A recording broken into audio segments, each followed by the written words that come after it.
are expected can be contributed to advocacy work, to connect knowledge to practice, and to bring academics and practitioners into closer relationship.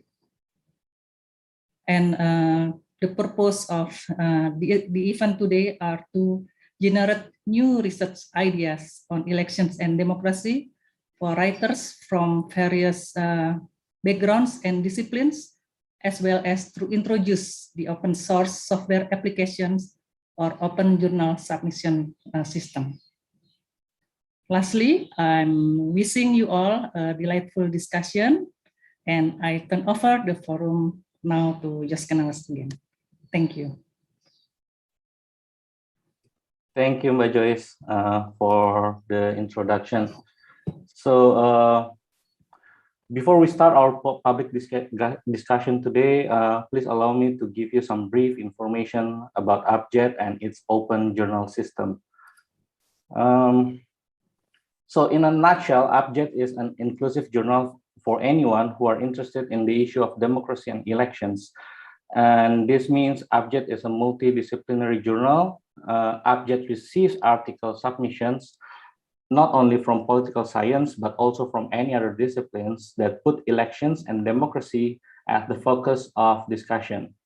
Abjad receives manuscripts from law, anthropology, economics, sociology, history, gender studies, media and journalism, public policy and public administration, and any other relevant disciplines. So as long as you discuss issues related to elections and or democracy, Abjad is the right outlet for you to publish your paper.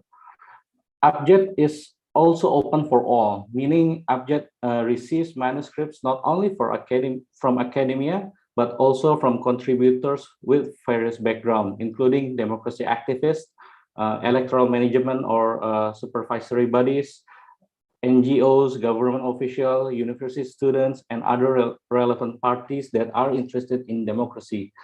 So if you think that journal is only for academia, it's totally irrelevant for Abjad, because Abjad believes that knowledge can be produced by anyone from street activists to professors in universities. So if you know someone who may be interested writing for Abjad, please inform them, and who knows that they can publish their paper with Abjad. If you decided to send your articles to Abjad, the editors will ensure that the reviewers provide constructive feedback to your manuscripts. And Abjad aims to provide a collaborative space for writers to exchange ideas and support one another, so that we can make knowledge accumulation becomes more effective, inclusive, and productive for everyone. Abjad also applies the double-blind peer review to maintain the quality of the published papers. Finally, and this is the good news, Abjad is 100% free. We never ask our contributors to pay some amount of money. We don't want, and even strongly against and reject, the practice of predatory journals that has been quite of an acute problem for academia, especially in developing countries.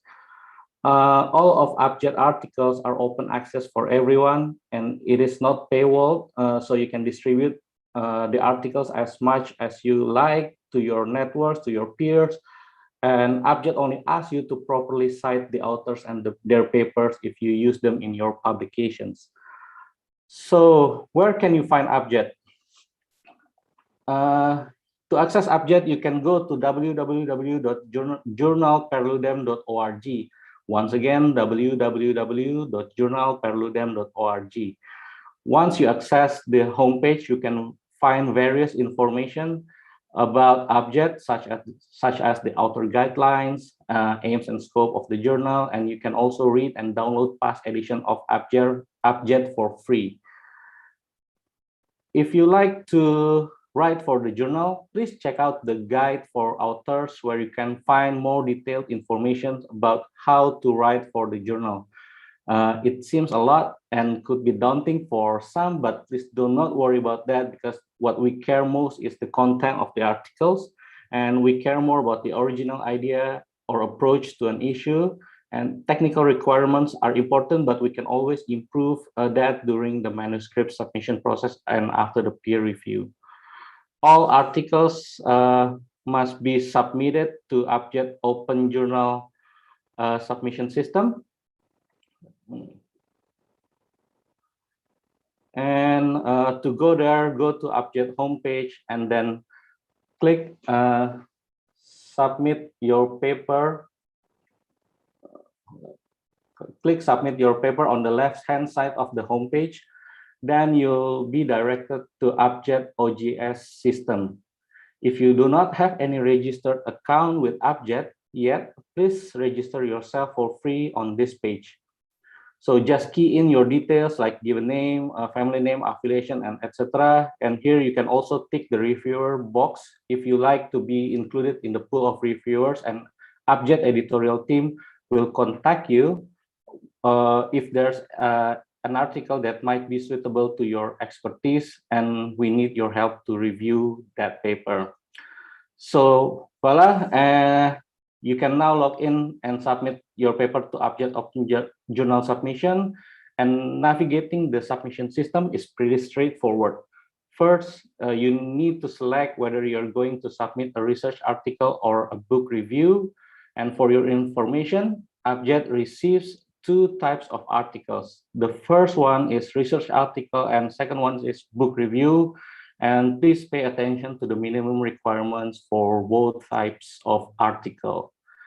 Then you should double check all the manuscript requirements, tick all the boxes once you have double checked the requirements. Just tick the boxes, and on the next page, you'll be prompted to upload your manuscript. And next, enter some details of your manuscript after you uploaded your manuscript to the system. Enter the metadata of your manuscript like the title, abstracts, keywords, and others. Make sure that you have included your co-authors because you don't want to get scolded by your co-authors just because you forget to include their names in the paper. So make sure that everyone who are involved in writing the paper are registered with Abject. Yeah. Just add the contributor there. So it's pretty straightforward and pretty easy to navigate.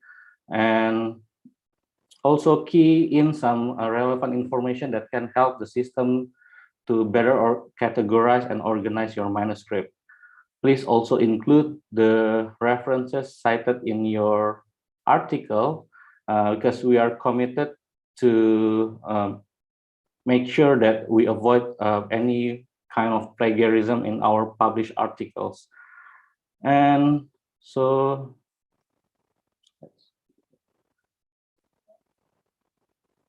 after that, just confirm that all required information are correct. That's it. Finish submission. The system is pretty straightforward, pretty easy to navigate. In case you have difficulties to submit your paper, or if you have further questions about the submission, please do not hesitate to contact the admin at journal@perludem.org. Once again, journal@perludem.org. And while you are on the website, do not forget to check out the inaugural edition of Abject. You can read and download 5 articles on political financing from several countries in Southeast Asia for free. And that's it. Basically, Abject is currently inviting contributors to publish with the journal. If you are interested or you know someone who may be interested to publish their manuscripts to the journal, please pass this information to them. We will send you more information about the journal to your email soon after this event. And that's it about Abject. We can do, if you have some questions, we can, me and Conrad are happy to answer that during the Q&A session later. Now we proceed to the panel discussion, and we are grateful that today we have our 4 distinguished panelists with us today to share their insights on how COVID-19 pandemic affects democratization in the Asia Pacific region. The first panelist for today is Lina Rikila Tamang, the Director for Asia and the Pacific International IDEA. Lina will talk about what the Global State of Democracy Indices tells us about democratization in the region and how we can utilize GSOD dataset for our research. The second panelist is Chandani Watawala from the Asian Network for Free and Fair Election, or UNFREL. And Chandani will cover the issue of monitoring elections during the COVID-19 pandemic. What can we learn from monitoring elections during this challenging time? And the third speaker will be Professor Marcus Misner of Australian National University. And Professor Misner will talk about the impacts of COVID-19 pandemics on citizens' liberty in Southeast Asia, especially in Indonesia.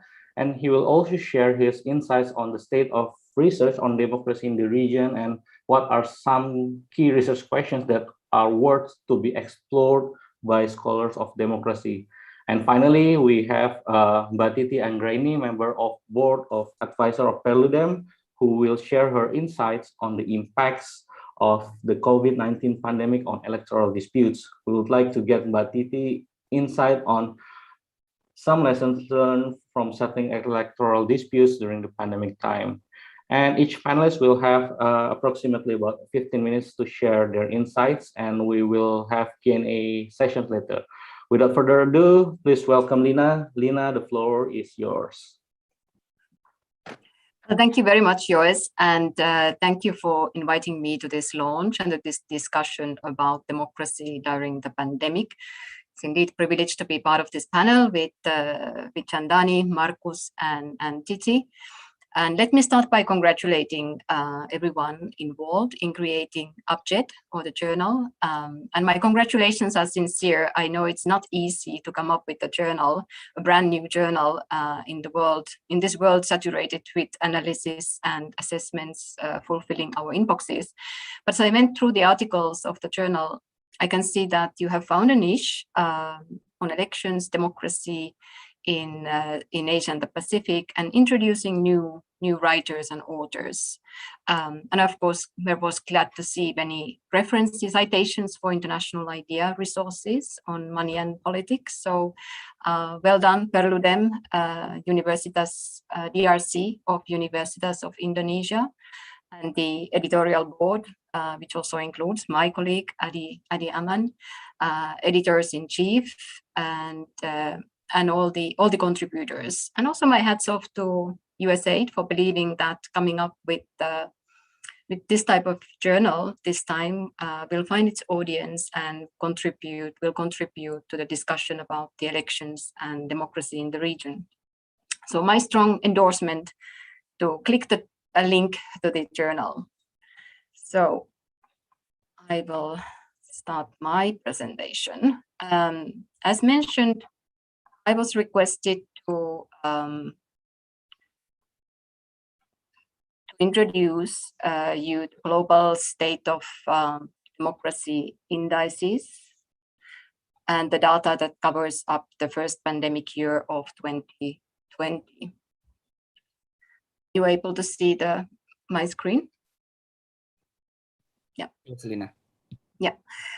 And I hope that after my presentation, you would have a sense of what the indices is, where you can find it, and what can you do with it. Whether you are a researcher in seeking for data, or policymaker, or researcher, or representative of media or civil society, or just someone interested in such data. And I will share a few headline findings as time allows.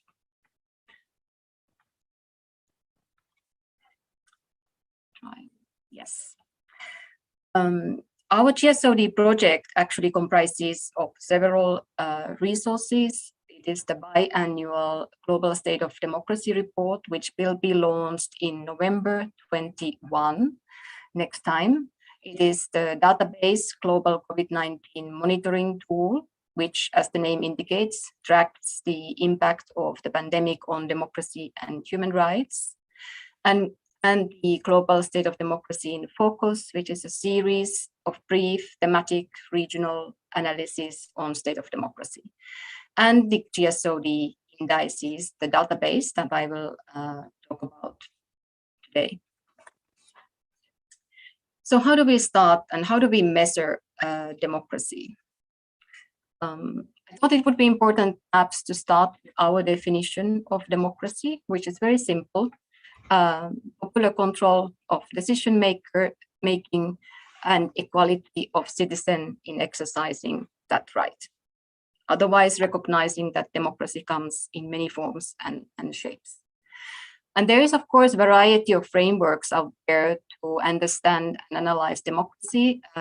This is our framework, including the main 5 attributes or building blocks of democracy: participatory engagement, representative government, fundamental rights, checks on government, and impartial administration. And these are further divided into 16 sub-attributes and 116 indicators.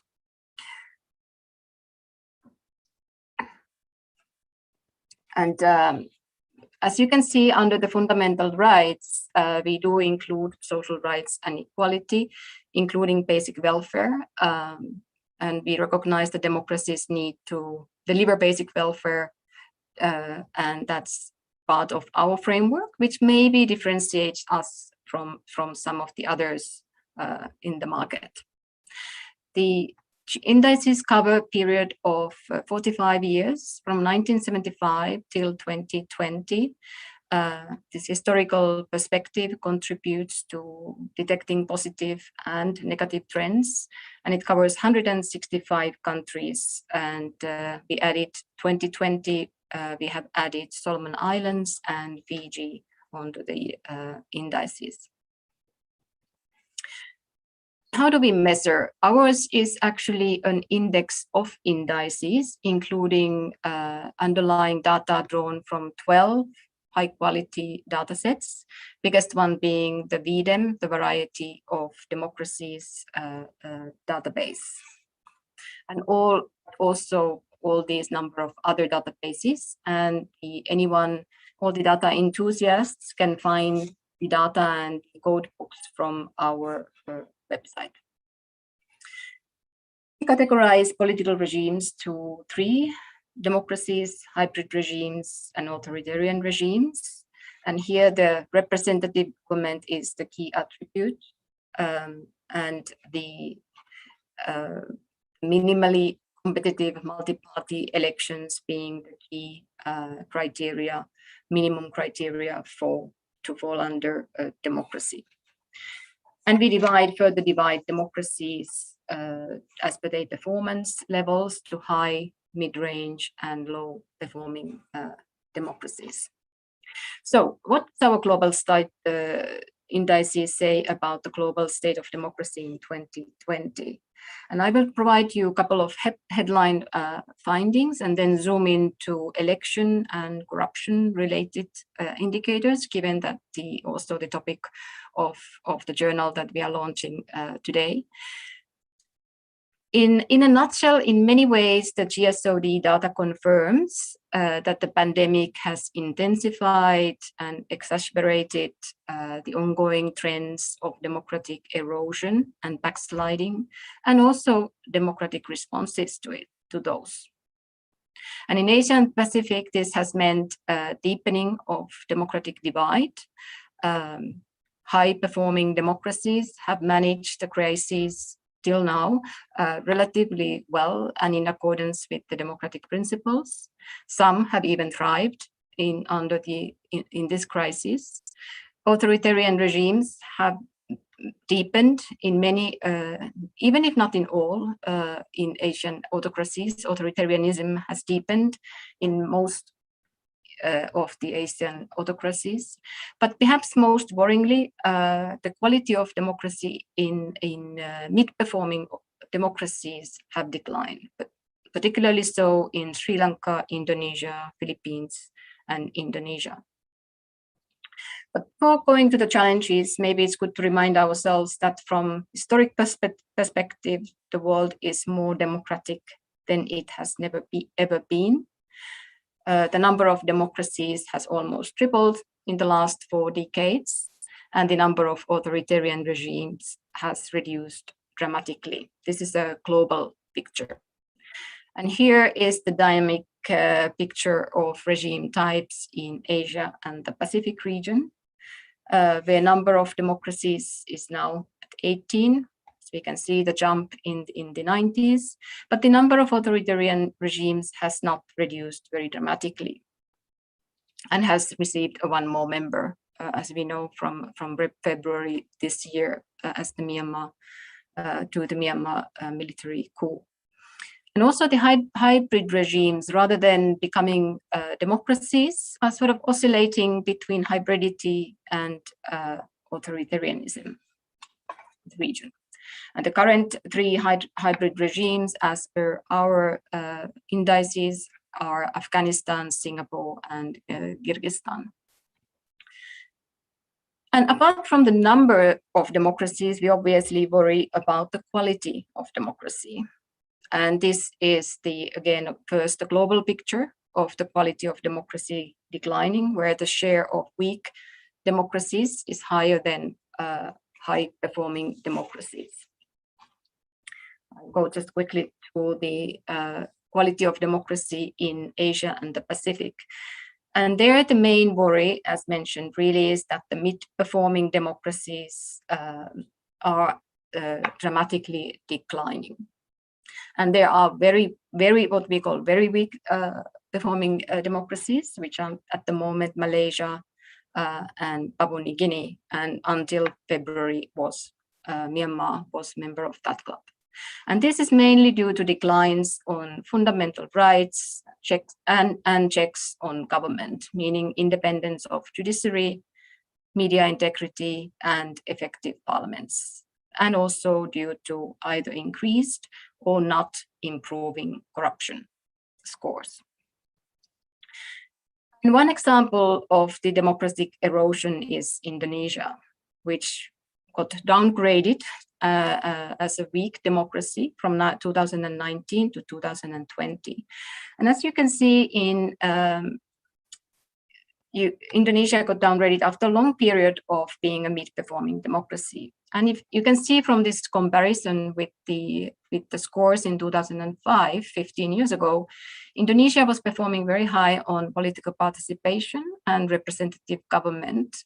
And in 2020, all those have turned into yellow, and absence of corruption is now, or the impartial administration is now fully red due to further decline on what it comes to absence of corruption. And that's actually a change that happened only last year from 2019 to 20. As well as then another red, we can see here on the social rights and equality. And here the sub-attribute of freedom of religion is really the one that is now all-time low, 0.38. And that's the lowest since 1975. As you can see, the clean elections under the representative government, clean elections is green, a high-performing one. However, I wanted to show you this comparison with the Philippines and Thailand. As you can see, obviously Indonesia is doing much better on what it comes to clean elections. I would like to draw your attention to this slight decline. Even if ever so slight, there is a decline, and that is somewhat worrying. Particularly when you look at this in the context of declining corruption score. This, as mentioned, this is really the attribute that downgraded Indonesia as weak democracy in 2020. Southeast Asia, slight improvement, but mainly the biggest challenge on what it comes to corruption is that it's not improving, it's not terribly worsening worldwide, but it's not improving. And it's keeping many of the scores at low level. Yet, electoral participation remains high, as you can see in Indonesia in particular, and in comparison with the world and with Southeast Asia. And I think as long as the electoral participation remains high, and when elections are regular, clean, and political parties are free, democracy in a way has a chance to self-correct itself. And that's why we think all these attributes that around trust on elections are so critical. If you lose your trust on elections in democracy, you have very little left. So just a quick one, show you how you can explore the data yourself. There is much, much more to say about the data and the findings as such, but that we wanted to just give you a couple of glimpses. This is how you can go to the website. This is how it looks like when you open it. You can hover around the world map, and when you see you can click on any of the country, and that will then open up, and you can download the country profiles. This is just now showing the world color map on representative government, clean elections, Mongolia there as the last one. You can also compare attributes and countries with go and select a region. Here it is Africa that is selected as an example, and look at then the attributes, representative government from 1975. This is now it would be up to 2020, and look at all the sub-attributes, clean elections, inclusive suffrage, free political parties, elected government. And you can also then compare with the other countries or regions. And here we have Africa is overall score compared with the sub-regional West African ones. We can see West Africa is doing better and North Africa is doing worse than the African regional average. And you can also change the time you want to explore and study. If you are interested in the last 10 years or the whole 45 years period. So of course, the big question is, why are these attributes declining, and under what conditions democracies are able to correct themselves, and where are the tipping points, and where do we see the opportunities for democratic renewal? And these are all those questions and more will be indeed analyzed in detail, also in the context of Asia and the Pacific in this forthcoming Global State of Democracy report to be launched in November. And of course, many of the issues I'm sure we will be discussing here as well. But already what is available is all this data, and you can visit the data and use ideally that in your own research. So thank you so much for your attention, and back to you. Yes. Thank you, Lina. Thank you, Lina, for sharing your insights and sharing the GSOD indices. I think it's a gold mine if you are doing research on using quantitative analysis, and you can use this data set to as like independent variable to test certain hypotheses. And it is interesting to see the electoral participation aspect on that, because we focus much on electoral participation on elections. It seems that as long as the participations remain high, the quality, it helps the country to survive from further decline. But maybe we need to rethink about that again, right? Because participation can be high, but clientelism, vote buying, and everything can also remain high. So maybe we can get that insights from our next speaker, Chandani Watawala of Untitled. And Chandani, the floor is yours. Thank you. Thank you very much, Jos, and also that first of all, I would like to congratulate for the Palu Dam for that Respect project for launching the Asia Pacific Journal of Elections and Democracy, or the APJD. And I think it's not an easy task, and also that I hope that it contributes to the democracy, especially in Asia, well. And also that I would like to give my special regards to the Lena. She gave a very impressive presentation about the electoral or the democracy status in the globe. And while saying that, I would like to go to my topic. And you were asked me to do the presentation or to share the experience, ample experience on the elections in the time of pandemic, the perspective from the Asia Pacific or the Asian experience. Actually, I'm honored to share the ample experience as we were working around the Asia with our members to overcome and also even the huge challenge for ensuring democracy through free, fair, and democratic elections. Overcoming global pandemic is not easy.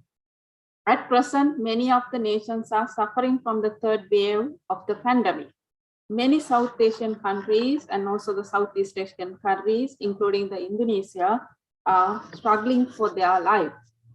We all are aware that the new coronavirus, which originated from the China, discovered in actually 2 years ago in 2019, December, and has quickly spread around the world.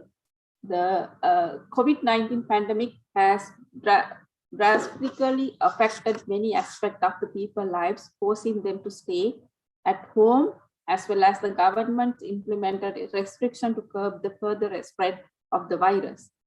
Thousands have died from the virus, while many of those who survived has lost their sources of their lives. I think I will in heroic. I will tell you that a second when is the time. Okay. The restriction have also damped the already fragile state of people freedoms, like Myanmar, including but not limited to their freedom of movement, assembly, expression, and access information. For countries which schedule elections, the restrictions placed by government and also threaten the people exercise of their life, civil and political rights. Holding periodic election is the fundamental right stipulated in many international instruments, including the Bangkok Declaration for Free, Fair Elections. The period is crucial for Asia as elections are set to take place in many countries in this period, starting from the last year, January. And ANPL was able to observe the few elections, even though the pandemic. We are taking that opportunity to share that experience here. We actually, some of the strategies we use for like remotely observing, some are fielded like that. And I'm going through lately about that our experience. And also that we, in our ANPL website, you can visit our ANPL website. We have a special focus on that election during the pandemic. In the last, the slide, I can give you the link for that, our web page. The next slide, please. Yeah, from my presentation, I'm trying to cover 3 main areas. What can we learn from the countries that where the elections held? Especially, I'm focusing on the Asian countries, that because that ANPL is working on the Asian countries, that I think that may be helpful for the audience. And also that how does the pandemic influence election management bodies, EMBs, execute that their mandate? And also that thirdly, that I'm focusing on the what are the some of the crucial insight from the election monitoring and democracy activism, and that can be the exercise or the best practices or the failure of the experience that we can bring into the future elections activism. And basically that in the coming period, there are some elections already scheduled to take place. We can discuss what are the elections in coming days that are going to take place in Asian countries. When we go into the third slides, and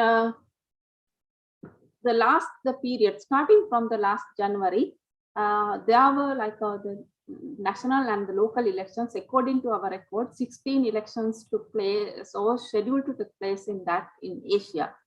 Basically, some of the elections successfully held and some of the elections that postponed, and maybe due to the COVID, sometimes not the COVID situations, sometimes they go because of the political reasons.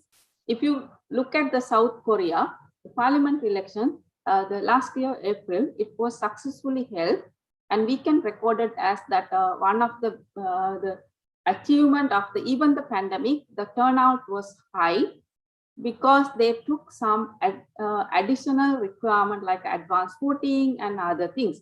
Of course, we cannot remember South Korea is like they have the compared to other Asian countries, they have the resources, they have a technology that is also we need to record it.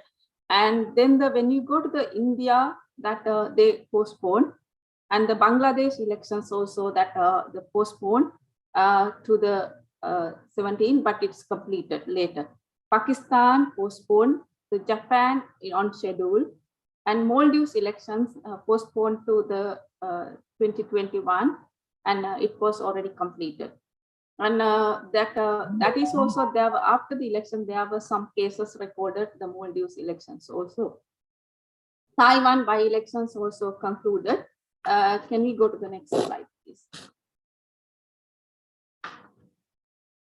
Yes, the Sri Lanka elections also that first postponed, but later it was successfully held on the August last year. And Mongolia parliamentary elections, Singapore parliamentary election, Hong Kong. I would like to specially mention about the Hong Kong elections. Hong Kong elections supposed to held last year, September. It was postponed to until the first postponed many times, then it came to the September. Lately, again, that postponed to December this year. We are looking at it, and also we plan to actually deploy a team of observers to Hong Kong elections because of the travel restrictions, and also some of the laws, existing laws, are not allowed that the foreigners or any international activism, including that local activism also, some may restricted. The Indonesia, that election was held. I think that most of the Indonesians are aware what happened that after the elections, that there were many have to sacrifice their life because of that the risk mitigation plan was not well organized by the election management body. Myanmar, of course, that it was held. They took, even that it is like a Myanmar, the country, before, I'm talking about before the February, even the young democratic country, they took some of the extra additional method like advanced voting. They go to the mobile, the polling stations, they go to before the election, they go to the elderly or the some like a marginalized communities to get the vote in advance. Of course, that it means there are some cases, even including ample observers also get positive. Even we took that as much as the mitigations. One of our observer got positive, but we already have recorded who contacted people, and also that easy for mitigate the risk. Philippine elections that was postponed, and in Vietnam completed, and Mongolia also completed in this year. These are the elections actually that held during the period, and from the elections, ample observes Sri Lanka elections, Myanmar elections, as well as that Thailand, some of the by-elections that held. And organizing the elections, can we go to the next slide, please? The organizing the election is not the easy task, as we know, everyone knows. There are many election stakeholders to engage. Election management body is that we can give the first priority. Political parties, candidates, media, civil society, domestic observers, international observers, voters. That means that when you look at that the elections, it is, I think, when you especially the national elections, is the biggest logistical engagement. We need to have a fair balance that engagement for all the election stakeholders to ensure the free and fair elections. When we go to the next slide, I can tell you how ensuring the democratic elections, you need to have voter participations, the reasonable number of voter participation, because somebody like some country or some community can organize the elections, even they did not care about the extra precautions, extra arrangement for the ensuring that each kind of I mentioned here some of the things that I know that there are other things also need to ensure for free and democratic elections to be, especially during the pandemic is not easy, need extra resources, extra human, extra funds, funds, as well as that other kind of risk mitigation strategies. The voter, when you look at that South Korea elections, even the pandemic, it is the voter participation is or the voter turnout was high. In Myanmar election also the high, and Sri Lanka election also the high. That means they took the additional requirement to ensure voter participation. Fair campaign environment. That was question for most of the countries in Sri Lanka, like Myanmar, because they don't have enough regulation, because of the COVID, most of the campaign carry out through the social media or online. Then it is like those who have resources, they go for additional campaign mechanisms. Sometimes the laws only allow the government parties to do the campaign, if not fair campaign environment.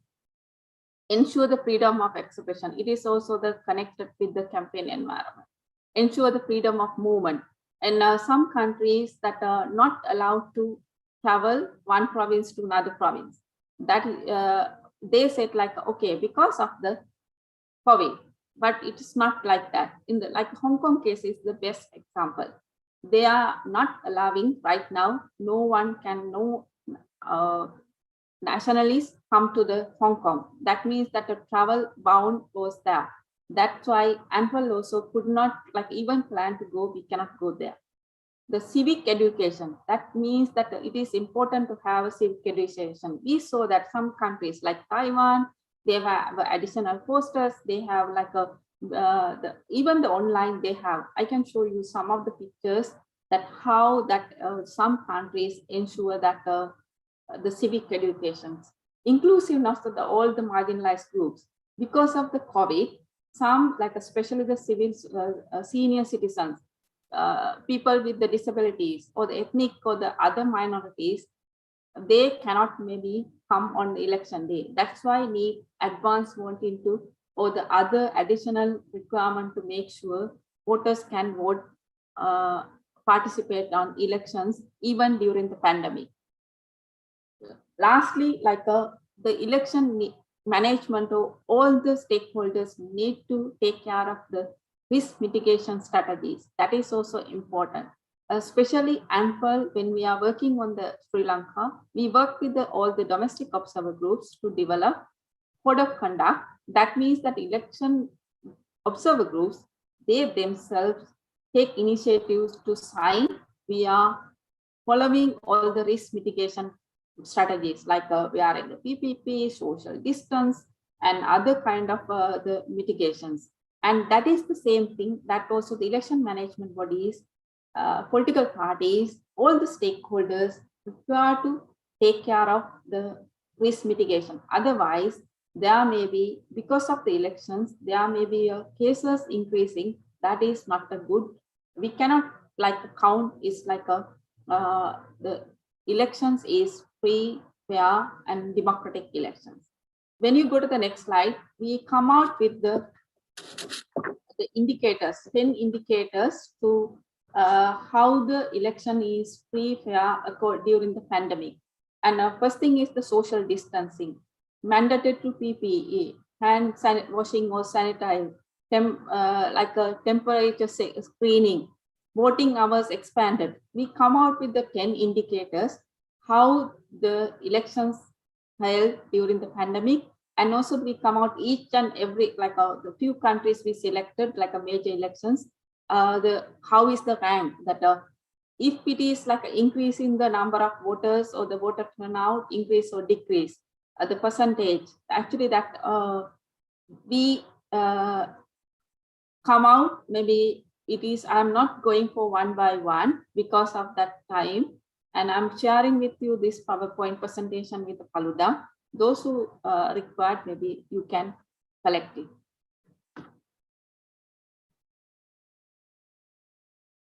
Okay, the next coming up of the slides, I'm sure sharing with you some of the pictures. Each countries that we are, Sri Lanka, I told you that we observe the elections. This is that how that election management body arranged that social distancing. I mentioned about the one of the indicator, we mentioned about the social distancing, the tourist mitigate. And can you go to the next slide, please? Next. Yeah, this is Taiwan, how that they also arrange the social distancing very well, and that means the risk mitigation that they arrange. Next, we can go quickly. Yeah, this is Myanmar, the last elections, where the junta is claiming that election is not free and fair, but it is, according to our observation, it was standard, the Myanmar elections. Thailand is the by-elections was held several times. We saw that you can see the hand sanitizer available, social distancing there, the wearing the face mask. The next. Bangladesh, this is one of the elections during the pandemic. You can see the situation. There's no social distancing. There's no face mask. Only one person wearing the face mask. It's like a full crowded. Then it is like a week. How can we say it's a democratic elections? If it is not the pandemic time, of course we can record it as elections democratic. Okay, this is actually that again Thailand and Myanmar. Next, please. Indonesia elections. I think you have more pictures on that. Even they took a lot of efforts to risk mitigate, but after the election, there were a lot of cases about the polling staff. I think because that the election was held in together. It's like that's the reason. Okay, let's go to the next, please. Mongolia, some of the countries. Next, please. This is again the Bangladesh. You can see. Okay, yeah, I have 2 minutes. Can you go to the answer? Yeah, next, please. Okay, next. Next.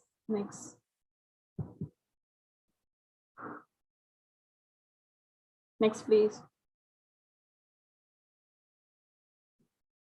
This is water education, how that they use it. Okay, next, please.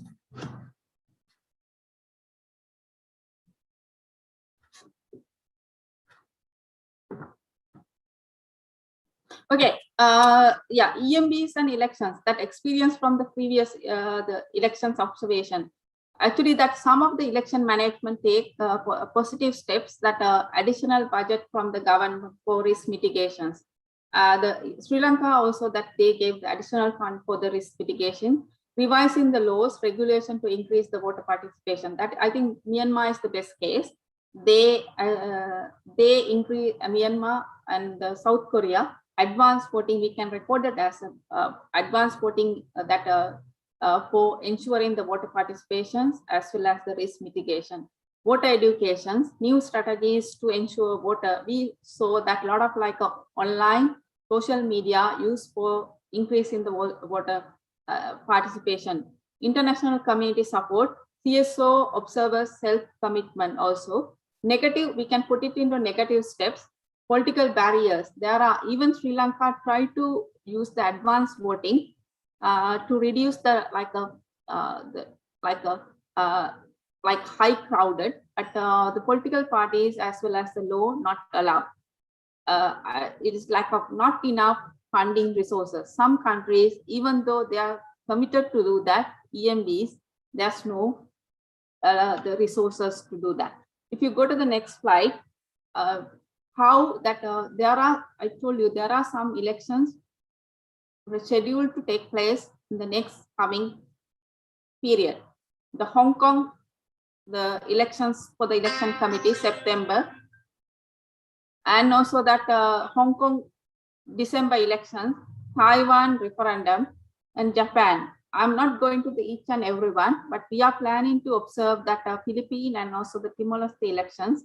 But however, we don't know yet because of the travel as well as the COVID regulations. And we are looking even like we are trying to find new strategies, maybe remotely observing that how the elections are taking place, due like even from the experience from the previous elections.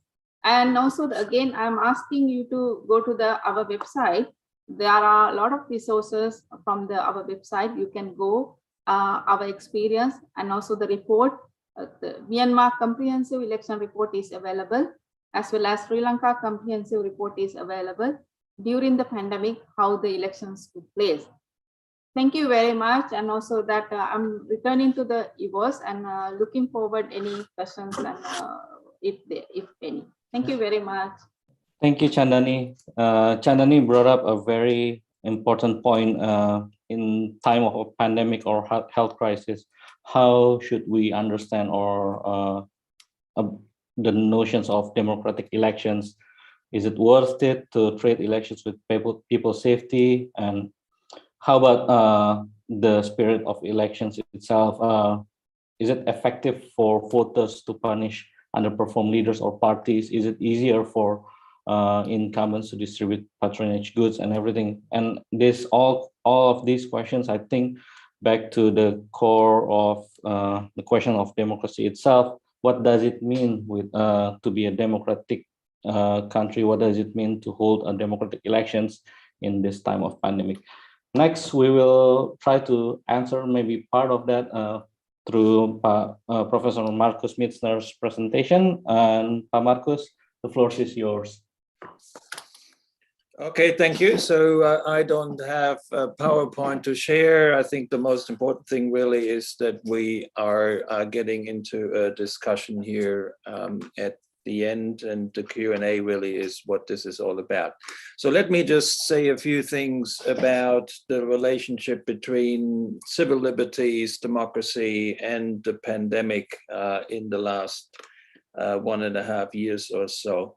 The first point is a philosophical one, and I think we need to recognize that even established democracies struggle with the tension between the need for the state to take tough public health measures and to protect civil liberties. So no government has been able to step out of this arena of tension. Now, we heard earlier that healthy democracies have dealt better with the pandemic than democracies that were already weakened prior to the pandemic. But my point would be, even in the strong, established, historic democracies, we do see significant questions about how civil liberties were affected by pandemic management.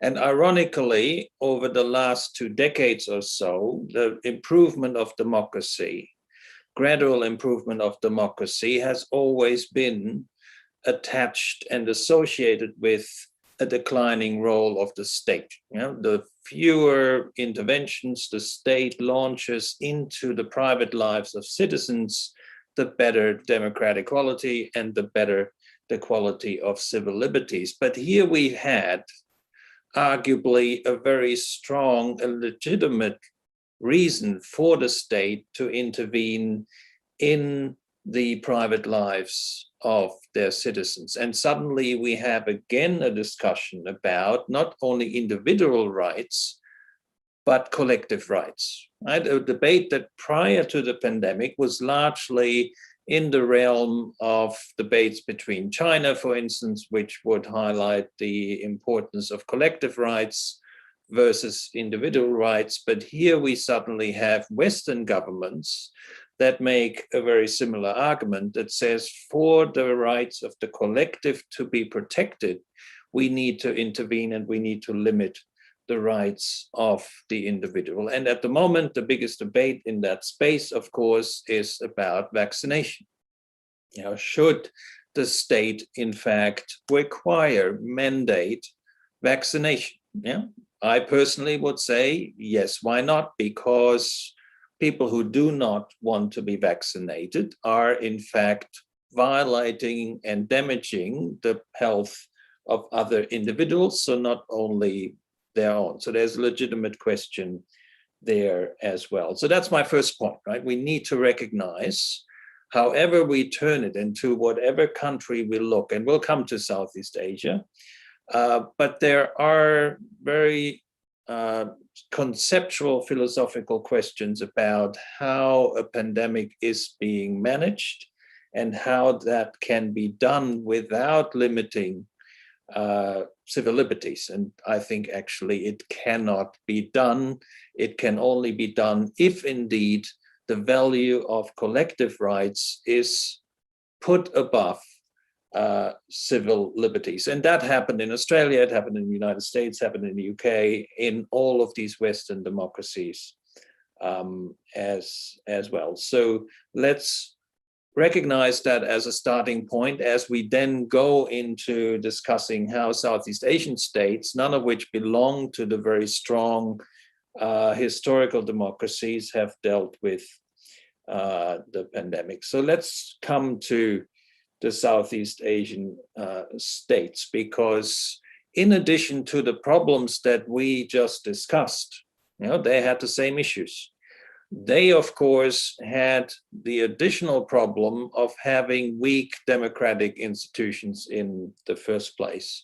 And so we need to recognize here, and I see in the chat room here a very interesting point by Dasono, who says, well, it's pretty easy. You know, the government had to take strong measures, and then as a result of that, authoritarianism rose. You know, pretty simple causality between the two. But I would argue against that no state in Southeast Asia became undemocratic because of the pandemic.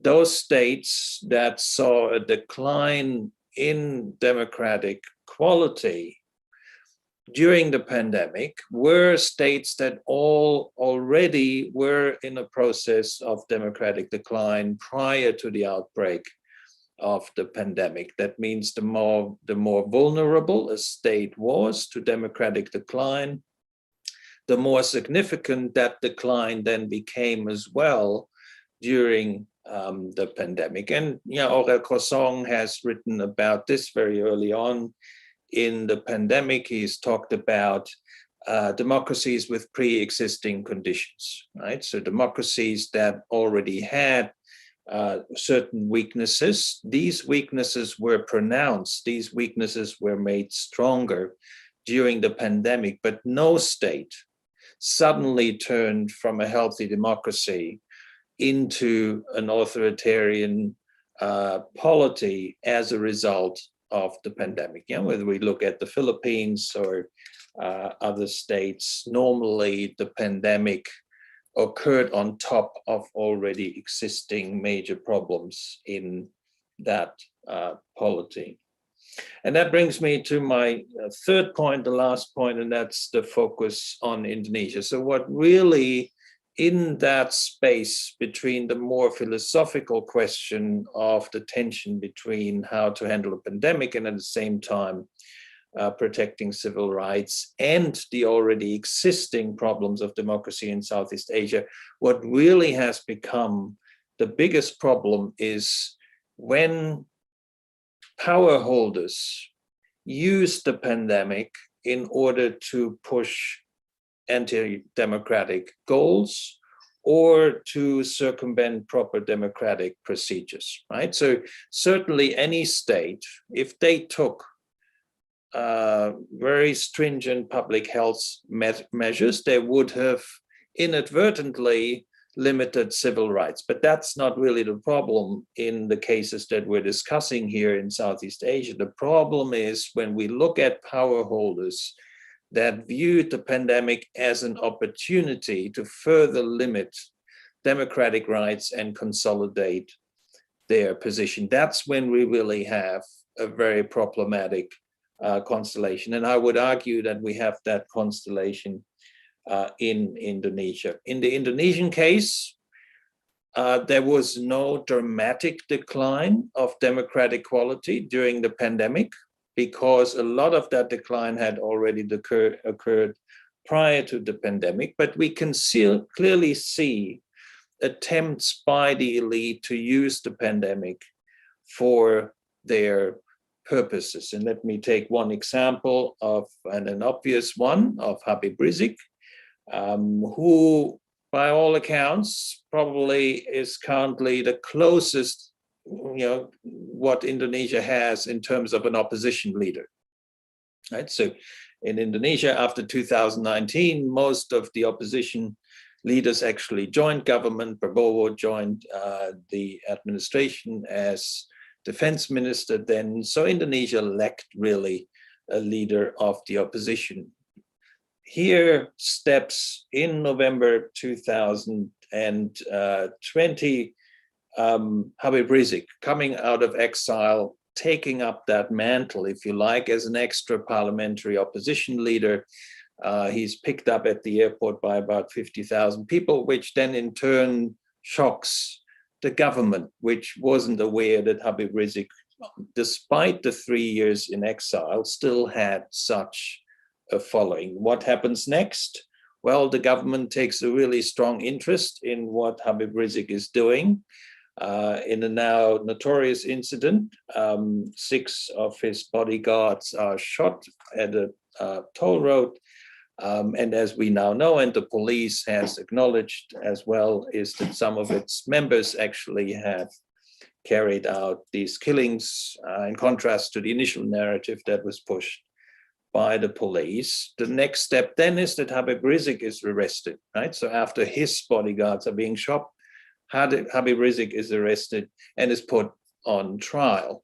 And so here we see the selectiveness, and that's my point here. When power holders are very selective about using the extra powers that they were given by the institutional mechanisms to handle a pandemic, if they use these selectively against political opponents, right? And so here we had Habib Rizik arguably put on trial for something that a lot of other members of the elite were doing too, and that was going to events, having weddings and all this sort of thing.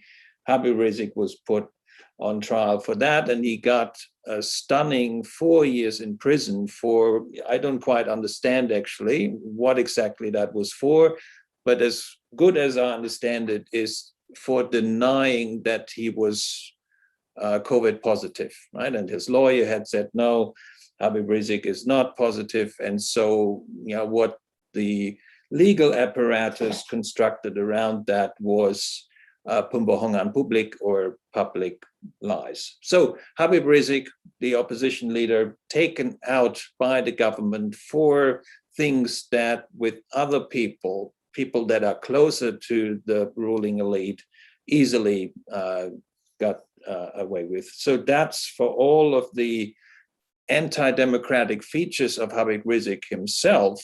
That doesn't reduce the fact that the government clearly, in this case, used the pandemic to sideline an uncomfortable political opponent.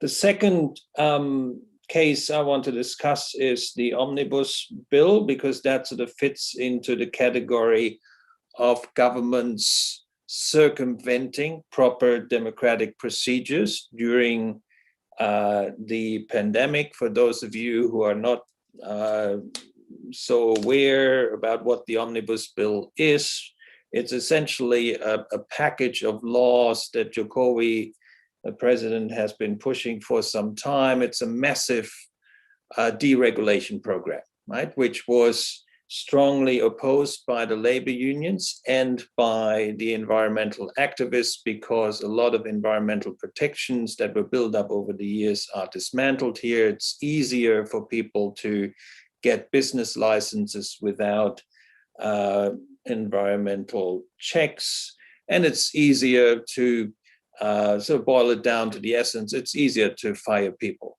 and pay less to people who then actually get fired, to make it cheaper to bring labor costs down in Indonesia. And as you would expect, the labor unions were strongly in opposition towards that. I think personally, this was such a major change to the political landscape and the economic landscape of Indonesia.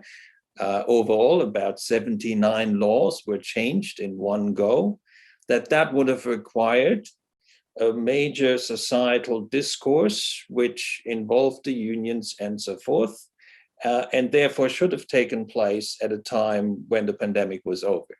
Right? But here the government made, I think, the very deliberate decision to push that law through at a time when it very well knew that protesting, demonstration, movement of people on the streets was limited, and limited by the government, and limited for the reason of securing and maintaining public health. Right? So here's where we have these problematic cases where governments claim, and I think in some cases legitimately claim, a role in upholding collective rights of the society towards health, and say we need to limit the mobility of people to do that, which then translates in effect into a demonstration ban, right? And so if you want to make use of that demonstration ban, what you can do, and what in this case governments have done and leaders in Indonesia have done, is pushing through laws that otherwise would create a lot of problems. So in this case, the Omnibus Bill was pushed through. The mining law was revised at the same time, also under the same circumstances and so forth. And that creates real problems. So here, these two cases, Habib Rizik, who was neutralized, in fact, as a political opponent and is now in prison under what I would call pretty questionable circumstances. Again, I'm not a fan of Habib Rizik. I think he probably belongs in prison, but not for the things that he actually was accused of. Omnibus Bill, again, a case of circumventing institutionalized democratic procedures, which in this case would have called for a postponement of the debate until the societal forces of Indonesia could have properly participated in the process of deliberating and discussing that bill in public. But the government, actually the government turned this around and said, well, it's precisely because we have the pandemic that we need this bill, because we need to, economically rise from the ashes, so to speak, and without reform, that's not possible. Again, very smart, very clever rhetoric that is built around the use of pandemic powers to pursue quite vested interests of the government. And we've seen similar things in the Philippines and in Thailand, of course, and in Myanmar, and in many ways in worse circumstances than in Indonesia. But the Indonesian case, and this is sort of obviously our focus here today, and we've heard in the two previous presentations about Indonesia as well. In the Indonesian case, the pandemic has further pushed Indonesia, which was already on a pathway of gradual, slow but gradual decline, further down that hill of gradual decline. So this is important for me to Also, again, to this question earlier from Dasono, the pandemic did not trigger the democratic decline that was there before. Has not dramatically further declined the quality of democracy, but clearly it has accelerated a process that was already there. Happy to take questions later in the Q&A. Thank you, Pak Markus, for your insights. I highlight a very important point that it seems that there's this selective application of coercive capacity of the state or regime against opposition, but in other cases, we're also seeing that the state also said, oh, we don't have the capacity and resources for mobilization and stuff, and blame the delinquent masses when they fail to deal with the issue of COVID-19. So thank you for highlighting such contradictions in your discussion. Next, we have Mbak Titi, who will share her insights with us. Mbak Titi, the floor is yours. Oke. Thank you Kak Yos, Pak Markus, Mbak Chandani, Ibu Lina, Bang Adi Aman, Mbak Joyce, Mbak Ninis, and Mas Heroik, and also all the participants. I feel so honored and grateful to be part of this important discussion. I would like to share my points on the impact of the election amidst pandemic COVID-19 pandemics. Let me share my short PPT to systemize my point of view. Bapak Ibu semua, Assalamualaikum warahmatullahi wabarakatuh. Selamat siang, good afternoon. I will talk specifically on the COVID-19 pandemic and its impact on electoral justice in Indonesia. As the background that since long time ago, Indonesia democracy known as a big laboratory to do research on election and democracy. And Indonesian election is also recognized by the world as a big scale election and has many technical challenges. In addition, it is also an election with complex electoral justice scheme with many actors involved in its settlement mechanism. And on December 9, 2020, Indonesia held elections for heads and vice heads of regions, or what we call it as Pilkada, amid the high numbers of positive cases of COVID-19. Pilkada 2020 was held in 9 provinces, 124 regencies, and this is not 124, but 224 regencies and 37 cities with more than 100 million voters. This is the second largest election in the world after USA, which was held amid the COVID-19 pandemic situation. There was a lot of controversy about this Pilkada. This includes the decision of the government and National House of Representatives of Republic of Indonesia, or DPR, that they don't want to revise the Pilkada law, even though there was a need to adjust it to the pandemic situation. So we went through the election with the old law, with the original law, without any adjustment with pandemic situation. All the regulation adjustment depend on the KPU, Bawaslu, or DKPP regulations. However, election organizers were relatively successful in carrying out safe and healthy election through the implementation of strict health protocols.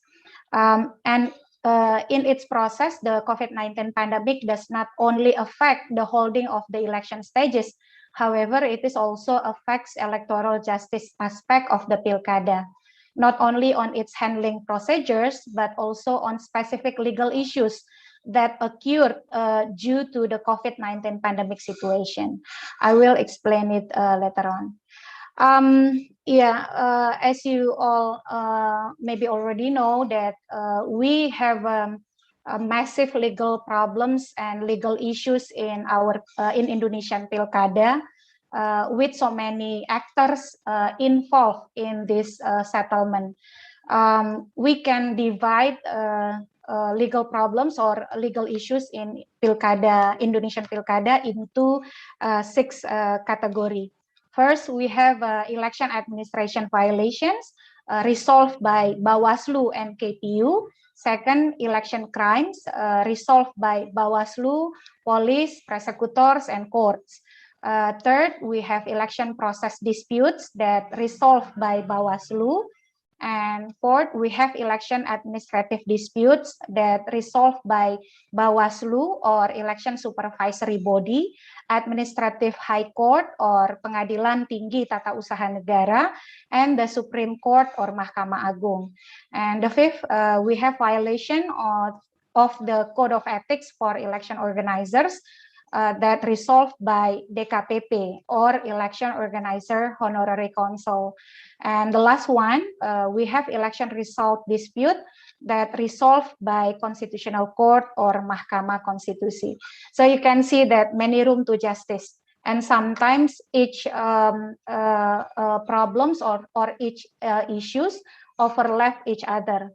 For example, in last Pilkada, when we face the election administration violation, we also face the situation that Bawaslu and KPU has different interpretation on some provision on the law. It is also makes the situation more complicated than before. And also talking about the implication of the Pilkada amidst COVID-19 pandemic on dispute resolution, I noted some of the impacts. The direct impact of organizing Pilkada amidst COVID-19 pandemic was on procedural law regarding dispute resolution. In particular, the use of technology in litigation or trial process to prevent crowds and the spread of the virus. For example, how to conduct a virtual examination of the plaintiff, defendant, and witness. It's a new experiences for us in Indonesia, and it's very interesting to examine how our police, prosecutors, and courts dealing with this situation. And also all parties, including election organizers, election participants, and voters must adapt quickly to use technology with its challenges and obstacles, device availability, network, and hackers or cyber attacks. Even in Perludem last year, we faced some of the hacking and cyber attacks when we run our virtual programs or virtual discussion. There were also special cases related to violation of the fulfillment of voting rights due to the COVID-19 pandemic. These cases led to the issuance of the Constitutional Court decision related to dispute over election results that order re-voting in several regions, namely North Morowali in Central Sulawesi and North Halmahera in Maluku Utara or North Maluku. For example, a company in North Morowali that requires its employees who are exposed to COVID-19 due to exercising their right to vote at polling station or TPS outside the company's area to take unpaid leaves is considered by the Constitutional Court as an act prevent citizens from exercising their right to vote. Those situation make the Constitutional Court to order a re-voting to be conducted by setting up a special polling station or TPS within the company. These cases also happen in North Halmahera in Maluku Utara. We also in Perludem noted that several incumbents were even decided to be disqualified by local Bawaslu due to allegation of misuse of social assistance programs and funds for handling COVID for campaign purposes. It's happened in several regions, in namely Ogan Ilir, and then Gorontalo, Tasikmalaya, Nias Selatan, and some other regions. And also there were many disputes over election result went to the Constitutional Court on the grounds that there was misuse of social assistance program and COVID funds that used by the incumbents for campaign purposes. For example, in South Kalimantan, Nias Selatan, Tasikmalaya, and etc. So it is very interesting to examine all the specific cases that occur because of the election amidst COVID-19 pandemic on dispute resolutions. Last one, Kak Yos, talking about an Indonesian election is very interesting. If we refer to electoral governance theory introduced by Mozaffar and Sadler, electoral governance consists of 3 levels. First, rule making, second one is rule application, and the last one, the third one is rule adjudication. Pandemic situation affected all of these 3 levels: rule making, rule application, and rule adjudication. And talking about the rule adjudication, there were special or specific impacts on our electoral justice mechanism in Indonesia. So I think all those findings very interesting to be examined in this journal. And when we talk about 270 regions conducted Pilkada in 2020, it means we have 270 items to be examined in this journal. So I would like to invite all Indonesian colleagues, Indonesian activists, Indonesian academicians to elaborate all those topics and issues to be part of this election journal. I think I will finish my presentation, and then looking for question and answer and discussion. Thank you, Kak Yos. Thank you, Mbak Titi, for highlighting these new developments in electoral disputes and how to conduct elections during the pandemic. And now we're opening.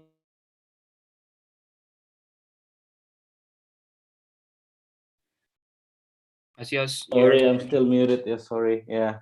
Thank you, Mbak Titi, for sharing your insights about conducting elections during the pandemic and what are some of the challenges there. And we now have about 30 minutes for Q&A session. I'll open maybe 3 questions for the first session. So you can put your question on the chat box on Q&A or raise your hand, then the admin will help you to ask directly to the panelists. I see Mas Conrad has a question. Mas Conrad. Hi, Mas Dios. Yeah, okay. So, well, I'll just ask my question verbally then, because apparently panelists cannot put their questions on the Q&A box. So, well, I'm interested to learn more from Professor Mitzner. So earlier, you set the context of COVID-19 pandemic issue in individual vis-a-vis collective rights narrative. So I'm just wondering if that is perhaps relevant in the Indonesian context. So to give a comparative perspective, a rather recent book chapter by Professor Joseph Weiler argued that the main cause of many government failures in combating COVID-19 was the failed idea of citizenship. This is particularly the case in European countries. So paradoxically, the development of democracy as a concept in European societies has promoted a culture of rights that focuses more on protecting and prioritizing individual rights over collective rights. So I guess this may be true in the European context, but how about in the Indonesian context? I just have my misgivings on the individual vis-a-vis collective rights narrative, rather than perhaps seeing that this is more about the perhaps the inept policy measures that governments or societies have come up with in its mitigation or adaptation measures against COVID-19. So what is your opinion on that, Professor Mitzner? Thank you very much. Yeah, so just to clarify, so I wasn't making the point that this is a debate that particularly affected Indonesia. I was making the point that before we start talking about the defective democracies in Southeast Asia and how they have dealt with the pandemic and how they have struggled with the impact of the pandemic, we need to look at the more philosophical question, right? And because there was the point made earlier that generally Western democracies have dealt with the democracy challenge pretty well. So I wanted just to make sure that everyone understands every democracy deals with this tension in one way or another. And you're absolutely right that in fact, in the Indonesian case, quite ironically, the argument by the government was in fact that they couldn't institute a lockdown because Indonesians wouldn't respect it, that they wouldn't be disciplined enough to uphold it. And that, for instance, if Indonesians were told that they couldn't travel during Lebaran, they would do it anyway, right? There was this whole discussion from the government, which was clearly not interested in imposing a lockdown, to justify that by the inability in a modern society like now to impose it, right? Which, interestingly, was opposed by many of civil society actors, right, who said, no, that's actually not true. If the government were to institute a coherent policy, many citizens would actually follow it. So this is coming back to the point that, we're looking at different contexts in different countries in Southeast Asia, where, for instance, in the Philippines, Duterte, he was actually known at the beginning for a militarized security approach. And within that approach, a lot of the violations of civil liberty happened. With Jokowi, it was a very different story, right? Again, and you point to the mismanagement. I wouldn't even call it mismanagement. It was deliberate prioritization of the economy over public health. And in order to justify that, he advanced, probably unwillingly, an approach that said that Indonesians, because they're proud and they don't want to be told by the state what they should do, wouldn't accept a lockdown, which is very weird, for this government to make as an argument, because it succeeds in enforcing all kinds of other policies on Indonesians that are increasingly conservative, from the pornography law and all these kinds of things, and raids on gay places. All of that works very repressively, but for lockdown, the government didn't want to do that. So yes, I fully agree with you that this whole discourse that I started out with, which was really a philosophical point, is not what the Indonesian case is grappling with, right? The Indonesian case, quite ironically, deals with a government that from the very beginning systematically was reluctant to put the public health of its citizens over economic considerations, but at the same time wanted to use opportunities that were available to it to push for policies that otherwise would have been difficult to push through, and to marginalize opponents. And the most prominent of them, of course, was Habib Rizik, but as you all know, there were others sort of at the grassroots where people, just for criticizing the government online, were harassed not only by the police, but in fact by loyal supporters of the president. All of that happened sort of as a background music to this story as well. Thank you, Pak Marcus. And I would like to direct the panel's attentions to the Q&A box. There's this question from Ibnu Pohan. Question is, I would like to hear from the speakers about how are the democratic countries deal with the effective way to handle the pandemic. Are democratic countries more effective to manage the pandemic than non or hybrid democratic countries? And the last one, how democratic countries explain the role of political leaders in the pandemic. And I think from GSOD dataset could enlighten us about this question. And there's another question from Suherman, and this is for Mbak Titi. In the 2020 Pilkada, there's a difference in understanding between the KPU and Bawaslu regarding candidates for former corruption convicts. Had an impact on the elections involving legal and reporting of alleged violations of Bawaslu ethics in Dompu. How to deal with this situation? Yeah, and this is a question from Mbak Titi. And I think maybe we can start with Lina, then Chandani, Mbak Titi, and then Pak Marcus to answer questions. Thank you. All right, thank you. Let me just simply first clarify that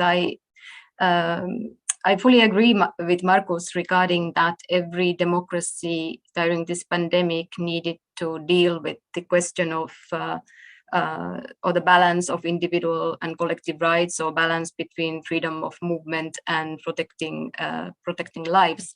I fully agree with that. And also that already before the pandemic, we have seen clearly the signs of the quality of world's high performing democracies eroding as well. That's clear. But in my presentation, I sort of wanted to focus on the particular problematics of Asia Pacific and Southeast Asia and those mid-performing democracies. But and also, if you look at when I didn't actually say Western democracies, what I meant is the high-performing Asia Pacific democracies, meaning Australia, New Zealand, and well-performing Taiwan, South Korea, and Japan, who have, and so far, and the pandemic is far from being over, as we know, have been able to deal with the pandemic more or less adhering to democratic principles. But each and every country, yes, needing to deal with this whole question of how does democratic regimes deal with emergencies, also in view of the future emergencies. We are probably seeing only this pandemic may be a prelude for the emergencies to come, and this is a discussion that all democracies need to have as when there is a little bit of space for such reflections on how do we deal with the future emergencies, how do we deal with the state of emergencies, who can declare them, for how long, and etc. All those questions are sure to come back in everywhere. But in terms of whether democracies are doing better or not, as mentioned, the pandemic is far from over. So the last chapter is not yet, the full verdict is impossible to give. But I think there is more or less the kind of thinking and confirmed by our data as well. It's not so much about the regime type. The biggest criteria or the factors are people's trust on institutions and state capacities. Hence, let's say there has been quite a big trust on state institutions' capacity to deal with this crisis in Vietnam, as there has been in South Korea. So in democracies and non-democracies alike. And in many ways, this pandemic has drawn attention back to the state, as Markus was also alluding to, and the state capacity to provide welfare services, the state capacity to provide health services or immunization and all that. And it's not only a question of money. I mean, that plays a role, economic welfare and your capacity to provide. But it's not only that, it's the network and the capacity and the capacity to provide those services.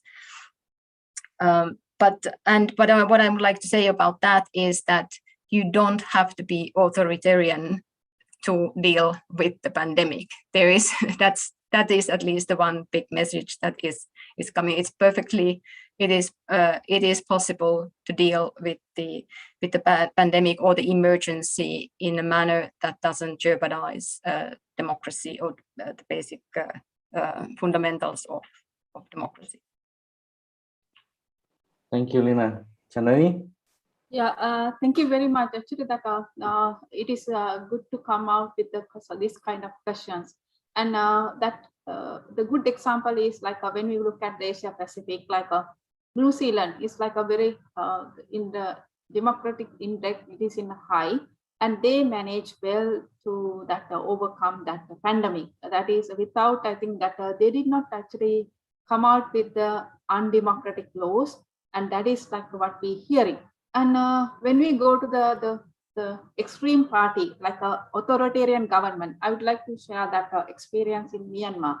It is right now, it is like a very high authoritarian military government. How it is like the mitigating or the controlling the pandemic, that is like they fail, totally fail, or they are not willing to take care of that the people on people. And that is also, they took as an advantage also to that punish the people. That is also that we are reading about the Myanmar. Myanmar, they don't have any like a medical, the facilities, medical, they don't have willingness to take care of their people. We can see like the oxygens, there's no, they make use of that pandemic to make punish because the people came to the street, people against that this undemocratic or the authoritarian government. That's why they want to control the people. We see that Myanmar is, I think, one of the authoritarian government that they didn't mitigate or the overcome this challenge.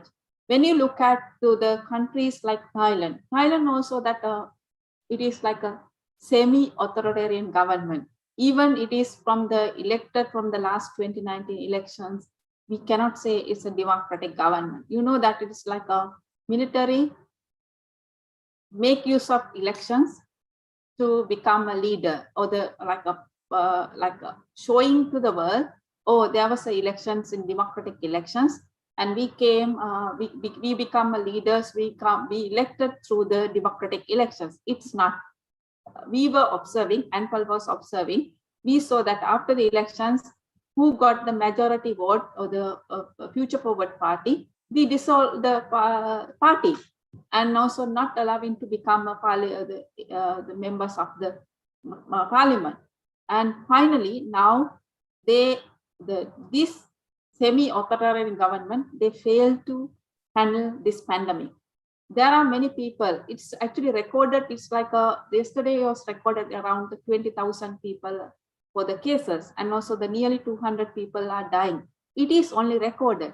The sum of the hospital actually not accepting the cases. Some people are at home. I know many cases that, especially when you look at the migrant workers, the Thailand, there are a lot of like migrant workers coming from the Cambodia, there are the documented migrant workers, undocumented migrant workers, they are there. There's no any care for those people, except like even the citizens also the same, the Thai citizens.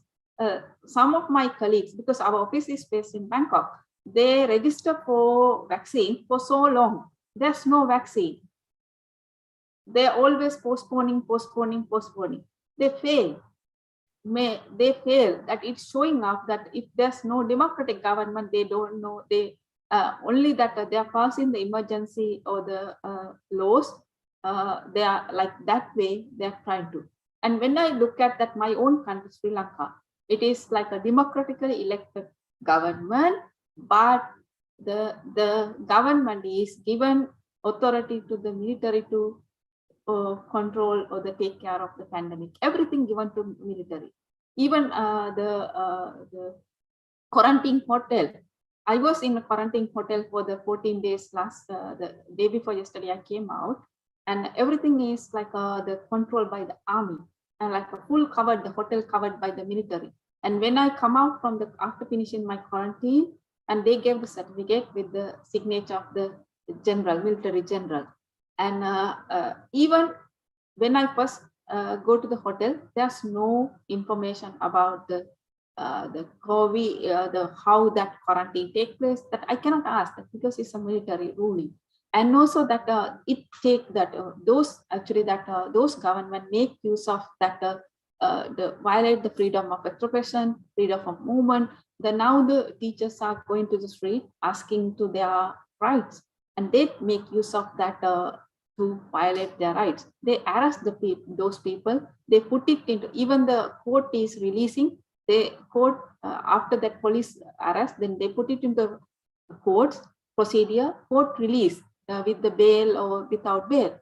Then even their bail, the court release them under the quarantine law. They put into the 14-day quarantine sentence without their willing. This is happening in the many of the I would like to mention about the Cambodia case also here. Cambodia also, that is a Commune and Sangkan election is coming on June next year. And how is going on? The Hun Sen government organizing all the campaigns over his son already organizing the campaign, everything in that community level. But the civil society are not allowed to meet each other, or the freedom of movement, freedom of assembly, everything was hampered due to the COVID. They make use of, some countries actually make use of to undermine the democratic values, human rights values. I think I gave the reasonable answer to the question. Thank you very much. Okay, Chaitanya, thank you. I think you highlight a very important point again, that there's this other side of the coin, that the pandemic highlight the limitation or the capability of social movement to prevent further democratic decline, when the structural condition is totally against the old repertoires of social movements, that is a mass mobilization. So I think if there's some new forms of mass mobilization in midst of the pandemic, it's gonna be very interesting to be highlighted in any works. Next, we go to Mbak Titi. Mbak Titi. Yeah, thank you, Kak Yos. I will respond to the Pak Suherman's question, about the relation between KPU and Bawaslu. This is a very unique case of Indonesian elections. Election management bodies in Indonesia is so unique. Ms. Lina can confirm that only in Indonesia that EMBs has 3 branches: Election Commission, Election Supervisory Body, and Election Organizers Honorary Ethics Council. Usually in other countries, there are only 1 or maximum 2 election management bodies. But in Indonesia, we have 3. And also for the electoral justice system, only in Indonesia that we have so many authorized actors involved to resolve the disputes. And it is sometimes create problems. The difference in interpretation between KPU and Bawaslu is not a typical election problem due to the COVID-19 pandemic. That was a conventional problem in Indonesia elections due to the institutional design and arrangements in the election law that allow this situation to be happen. So the case of Bovendigul Pilkada, I think that's not a unique case because we organize election amidst pandemic, COVID-19 pandemics. That's part of the conventional problem of our election system because we have 3 branches of EMBs. Lawmakers, in my opinion, needs to regulate the patterns of relations between election organizers that are more assertive, so that there is no struggle for authority among the existing election organizers. So we don't need to have another competition instead of having a competition among the election participants, we also have a competition among the election organizers. So we have 2 fields of competition among the participants and also competition among the election organizers. That we cannot continue that situation for the future elections. I also note that during the pandemic, it turns out that election dispute cases have actually increased compared to the previous election. It is interesting for election researcher to examine whether it is purely due to the influence of the pandemic or whether there are other factors that are more contributing. That's all my response, Kak Yos. Thank you. Thank you, Mbak Titi. Pak Markus? Yeah, just very briefly, I mean, this whole discussion about the relationship between regime type and development level and the handling of the pandemic. I mean, there's no consensus in the political science literature on that. I think what most scholars are agreeing now on is that there actually is no relationship, right? So we have, it's just borne out very nicely in Southeast Asia. We have relatively poor autocratic states like Vietnam handling it very well. We have a poor democracy like East Timor handling it very well. Then we have a hybrid regime which is quite affluent like Malaysia, not doing well at all. So it's all over the place, right? And so to try to establish these links is actually quite a dangerous exercise because it distracts from what I think really mattered here. And that was policy that was driven quite systematically by power holders. And the Indonesian case is once again a very telling one. I made this point earlier. I don't think Jokowi lost control or anything like that. I think he knew exactly what he was doing from the very beginning. He said, I don't want lockdowns. I want the economy to be open while we're trying to fight this. There may be a lot of death, but we're going to accept that. And that's exactly what happened, right? And so there was nothing about Indonesia's democratic status. There was nothing about Indonesia's development status that shaped that outcome. That outcome was shaped by the government in office. And it could have been a very different one with a different president in office. So that, in political science debates, they often don't like that. If we take the shift away from personal agency, or we look at personal agency. But you look at the United States under Trump, you look at the UK under Johnson, which was total mess, especially in the first year of the pandemic. There you see what bad policy making can do to these outcomes of pandemic management. Cannot agree with that more, Pak Markus. I totally second your opinion on that. Now, I think we addressed the last comment or questions from Nafila Suarez. We assume that the last election, Pilkada in Indonesia, was the best practice to help elections during the pandemic, especially for preparing for the next national election in 2024.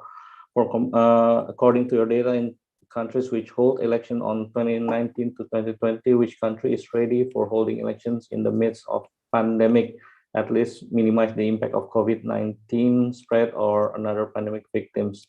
What aspects that assure them that elections not becoming cause of massive COVID spread? That's a question from Nafila, and I would like to get your answer on that question, and also maybe closing remarks. Maybe one quick question from me. So we read a lot about pandemic, democracy, and the relationship between the two. What would you like to read in the upcoming, if there's any like working paper or journal articles that have not covered? What do you want to read in from the existing literature? If there's any idea for further edition, for future edition of Abjad, for example, if someone wants to write for Abjad, is there any topic that you want to highlight? Thank you.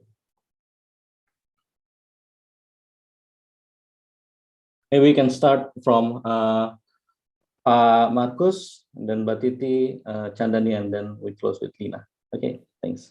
Yeah, that's a very good point. So, and also just to highlight, for should we have non-Indonesian watchers here, this is not an Indonesia job, right? So we are looking for submissions from, in fact, across the world, but with a focus on the Asia Pacific. So what I think in the topic area that we discussed today would be very interesting is case studies from the ground about the attempts by power holders to use the pandemic for their purposes. So we know the national story in Indonesia, we know the national story in the Philippines, we know in Malaysia that the prime minister essentially, tried to stay in power by not having a parliamentary session in which he would lose a vote of no confidence and so forth. So we know the national stories, right? So it would be good if authors from across the region could come up with local case studies. How have governors pushed a particular agenda in their interests? How have mayors done that? How have civil society groups faced pressures on the ground? So all of that, what we might have missed in the media coverage, would be really great to have in our journal. But that's only in terms of the pandemic, and we shouldn't, sort of push other topics, non-pandemic topics aside. So we want to know essentially what's happening in all of these countries across the region as far as it relates to elections and democracy, whether it relates to the pandemic or not. But of course, we're all dealing with a pandemic, so it's a very obvious topic. But again, grassroots perspectives, I think, would be very valuable. Thank you, Pak Marcus. Mbak Titi?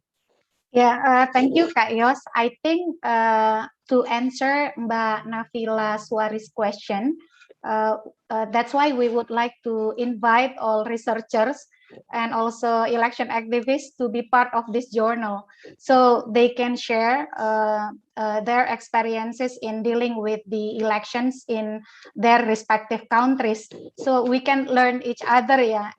Instead of we mentioned that we need to learn from this country, and so on. But I can say that yes, that's true that the last Pilkada is, we can categorize the last Pilkada as clean and healthy elections in the terms of technical aspect, electoral technical aspect, how we organize the election stages. But don't forget that election is not only how to organize the election stages. On the competitiveness aspect, I can say that we decline, the quality of our competitiveness aspect in last Pilkada was declined. Why? For example, the recruitment process become more exclusive. The increasing of uncontested candidates from 16 regions into 25 regions, and all of the uncontested candidates won the election without transparent and accountable recruitment process, and also the dialogue, the discourse between voters and candidates, I think it's very limited. So it's not only about how we avoid the impact of the virus, but also how we keep the quality and the credibility of the election. And not many, I think not many research papers talking about the quality of the competition, the integrity of the competition, especially on the electoral justice aspect. So me, myself, I'm very interested to learn more about the comparative studies on the electoral justice aspect amidst the pandemic COVID-19. Thank you, Kak Yos. Thank you, Mbak Titi. And Chandani? Okay, thank you, Iwas. Actually, that when you look at that the upcoming election calendar, there are like we can maybe notify that 4 major or the important elections is the schedule to take place in the coming months. Or the first one is the Hong Kong, the LECO elections. It is scheduled to held in December. That is like a closed country. And even the inside the people also that very limited access to that free fair elections. The second country we can maybe like in March, there are going to be like a Timor-Leste presidential elections. And also it is going to be held during the pandemic. I don't think that pandemic may be over that time. And then Philippine election is scheduled to be held on May. And the Philippine also that during the pandemic is, and also the finally that we can record it like even it's not a national election, Cambodia elections that without the major opposition parties, then also the pandemic and many undemocratic laws. That is also we need to keep one eye on those 4 elections. Apart from that, actually that journal, this is very important because this is the place that the researchers can maybe submit their papers, and also that who want to review, who want to get that information that for my understanding, when you look at the Asia, there are many areas we can maybe write, we can go that, but I prefer to go for the 3 different like a topic. I think it is already Titi also mentioned that comparing the elections, that is who manage well during the pandemic as well as who failure to manage. That may be one the comparative study on the elections. The secondly, maybe like inclusiveness. It is not because of the pandemic. We can maybe study on the inclusiveness of the elections or the democratic participations, and also the thirdly, the enough electoral laws. About the electoral laws, maybe like a country specific or the region specific for the comparative studies. Thank you very much, and all the best again from ANFL to our Paludam, our member, as well as that respect for this the initiative. Thank you. Thank you, Chandani. And Nina, last comment from you. Thanks. Yeah, thanks. Yeah, I mean, Chandani already answered the question about the upcoming elections, and maybe it's just a comment on to the other part of that question of when are what needs to be in place in order to minimize the massive COVID spread. Apart from obviously all the normal sort of COVID safeguards, I guess one important factor is the political consensus about having those elections or postponing. And at times it's perfectly democratic and justified to postpone as well. Not indefinitely. In democracy you cannot do that, but if there is particularly bad timing otherwise COVID-wise, ensure you have legal frameworks in place, invest in special voting arrangements, absentee voting, communication, but emphasis on this political consensus. In terms of the topics, yeah, all great ideas coming, and I would certainly be interested in reading about such what Markus proposed of looking at the sort of political meddling into election arrangements in the region. And maybe also even beyond pandemic, the sort of electoral risk management in the region, as well as then what Chandani's topic was about maybe the future of election observation in the region, where we have countries like India who do not allow any international observation, and to Fiji, which doesn't allow domestic observers.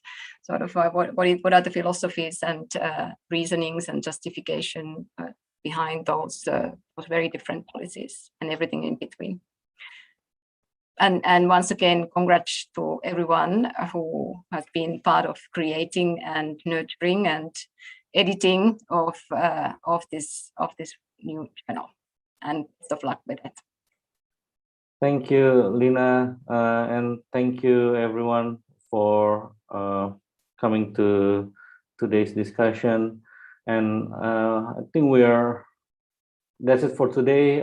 Please give a round of applause for the panelists, and thank you all for attending this virtual discussion. And please do check journalperludem.org. Once again, journalperludem.org. And if you have articles, please send your manuscripts to Abjad. And we also would like to request for your feedback for this event. The committee released a poll question. Before you leave, please answer the poll question so that we can serve you better in the future. Once again, thank you, everyone. Thank you, panelists. Thank you, attendees. Stay safe and healthy, and I'll see you in next event. Bye-bye. Bye and Thank see you you, Monday. Kak Yos. Thank you. Pak Markus, terima kasih.